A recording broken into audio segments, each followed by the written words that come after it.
Hi there, members of the Alaska-Yukon E-Club.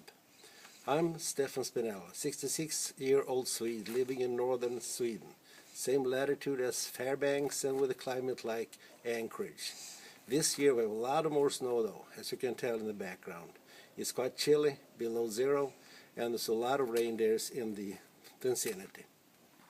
I'm living 10 hours off your time zone, so I consider myself a true international member of the E-Club.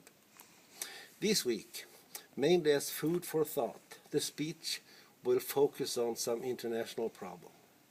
And in a Rotarian way, hopefully it will give us thoughts how to handle these problems.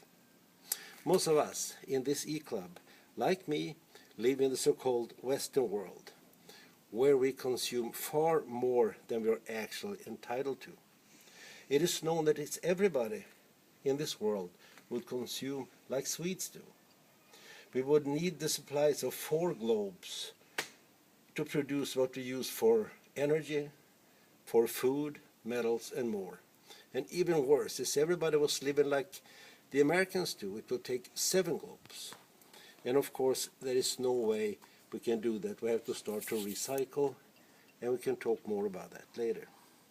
Today's speech somewhat touches on this subject. Hans Rosling is the professor of international health at the University of Uppsala, actually my birth town. It's about 50 miles north of Stockholm, the Swedish capital. His speech is titled Religions and Babies. Also, I would strongly suggest that all of us should say, of the E-Club, go into YouTube and look up another of Hans Rosling's TED Talks called Don't Panic. It lasts about 1 hour, and in my opinion, listening to that lecture is time well spent. Have a nice time.